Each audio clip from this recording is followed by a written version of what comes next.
Assalamualaikum warahmatullahi wabarakatuh. Alhamdulillahi wa kafa, wassalatu wassalamu ala nabiyil mustafa wa ala alihi wa ashabihi wa man tabi'ahum bi ihsanin ila yaumil qiyamah. Amma ba'd. Hadirin kaum muslimin rahmati Allah Subhanahu wa taala. Alhamdulillah, kita bersyukur memuji Allah Subhanahu wa taala atas nikmat yang Allah berikan kepada kita semua. Dan Allah Subhanahu wa taala berjanji kepada kita, la in syakartum la azidannakum wa la in kafartum inna adzabi lasyadid. Kalau kita bersyukur kata Allah Subhanahu wa taala, maka Allah akan tambahkan nikmat untuk kita. Tetapi kalau kita kufur mengingkari nikmat Allah, maka sesungguhnya azab Allah sangat pedih.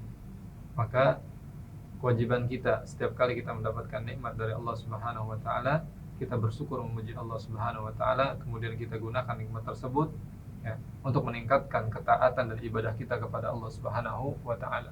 Kemudian salawat serta salam semoga tetap tersampaikan kepada Nabi kita Muhammad sallallahu alaihi wasallam serta keluarga beliau, para sahabat serta pengikut beliau hingga akhir zaman. Nabi kita Muhammad sallallahu alaihi wasallam pernah memberikan pelajaran yang sangat berharga kepada kita bagaimana seharusnya seorang hamba itu bersyukur kepada Allah Subhanahu wa taala. Nabi sallallahu alaihi wasallam itu sangat gemar sekali menjalankan sholat tahajud sampai disebutkan tawarromat qodama, sampai kakinya itu bengkak, memar, nampak kemerahan di kakinya karena memar, bengkak. Subhanallah.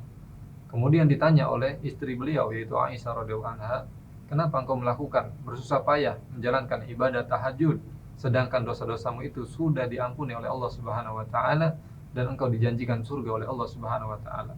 Jawab Nabi sallallahu alaihi wasallam sangatlah simpel sekali. Subhanallah. Beliau sallallahu alaihi wasallam kemudian bersabda, "Afala akunu 'abdan syakur?" Tidakkah boleh jikalau aku menjadi hamba Allah yang pandai bersyukur? Subhanallah. Di sini Nabi mengajarkan kepada kita bagaimana seorang hamba itu bersyukur kepada Allah, yaitu dengan meningkatkan ibadah kepada Allah Subhanahu wa taala. Menghidupkan ibadah-ibadah kepada Allah Subhanahu wa taala. Subhanallah. Hadirin kaum muslimin rahmati Allah Subhanahu wa taala. Pada kesempatan yang mulia ini, izinkan kami menyampaikan tentang tingkatan orang yang berpuasa. Yang mana hal ini pernah diungkapkan atau ditulis oleh seorang imam yang besar yaitu Imam Ghazali rahimahullahu taala. Beliau membagi tingkatan orang yang berpuasa itu menjadi 3. Yang pertama adalah puasanya orang awam atau orang umum. Umumnya orang yang berpuasa itu hanya sekedar menahan makan dan minum saja. Ini tingkatan yang pertama, yaitu orang yang berpuasa dia puasanya hanya sekedar menahan diri dari makan dan minum saja. Tetapi dia tidak menahan diri dari hal-hal yang lain yang bisa merusak nilai puasanya. Mungkin kewajiban puasa itu telah tergugurkan dengan dia menahan makan dan minum dari mulai terbit fajar sampai terbenam matahari.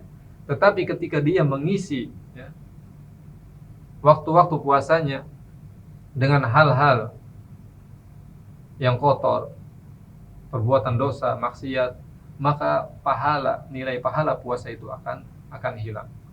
Jadi kebanyakan mayoritas orang ketika berpuasa hanya sekedar menahan makan dan minum.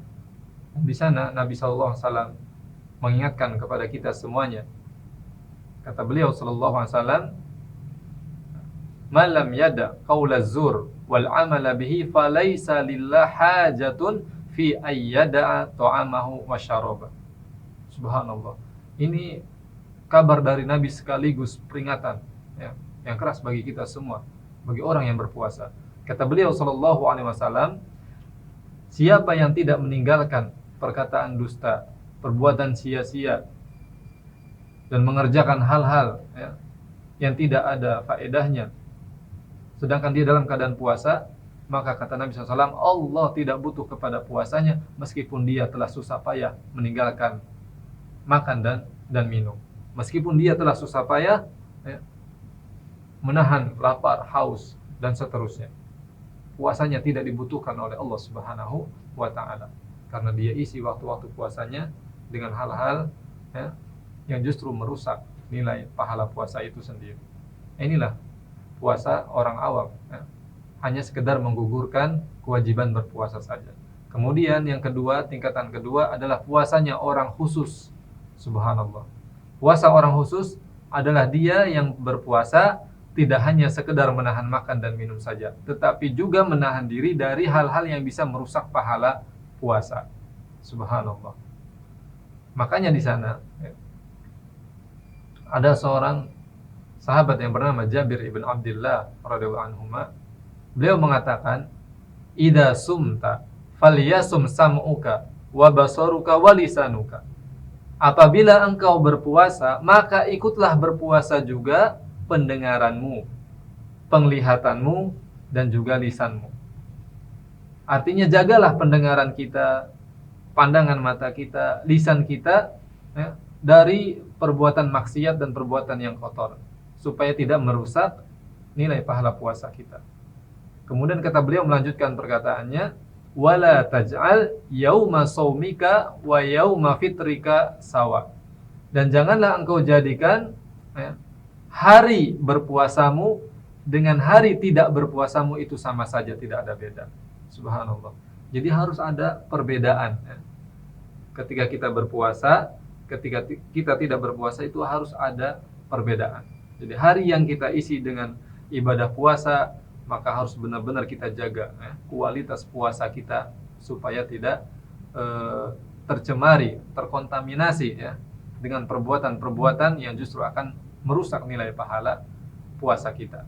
Nah, inilah yang kedua. Jadi puasa orang khusus yang tidak hanya sekedar menahan diri dari makan minum saja, tapi juga menahan diri dari hal-hal yang bisa merusak nilai pahala puasanya. Subhanallah. Kemudian yang ketiga adalah puasanya orang yang istimewa, khusus di atas khusus. Ya, kita sebut saja puasanya orang yang istimewa. Subhanallah. Jadi puasanya orang yang istimewa ini seperti apa? Yaitu dia ketika berpuasa tidak sekedar menahan diri dari makan minum, tapi juga menahan diri dari hal-hal yang bisa merusak nilai pahala puasa. Di samping itu, subhanallah, dia juga menahan hati dan pikirannya, tidak memikirkan, tidak condong kepada hal-hal yang bisa memalingkannya dari Allah Subhanahu wa taala. Jadi dia tidak condong kepada selain Allah ketika dia berpuasa. Yang ada di pikiran, di hatinya hanyalah Allah Subhanahu wa taala. Bagaimana supaya puasanya itu betul-betul bernilai, berkualitas di mata Allah Subhanahu wa taala. Dan kata Imam Ghazali, puasa yang seperti ini adalah puasanya para anbiya dan rasul. Masya Allah. Itu puasanya para nabi dan para rasul. Demikian hadirin kaum muslimin rahmat Allah Subhanahu wa taala mengenai tingkatan orang yang berpuasa yang pernah disampaikan atau ditulis oleh imam kita, imam besar Imam Ghazali rahimahullahu taala. Demikian, kurang lebihnya maaf, mudah-mudahan bermanfaat. Wabil taufiq wal hidayah. Wassalamualaikum warahmatullahi wabarakatuh.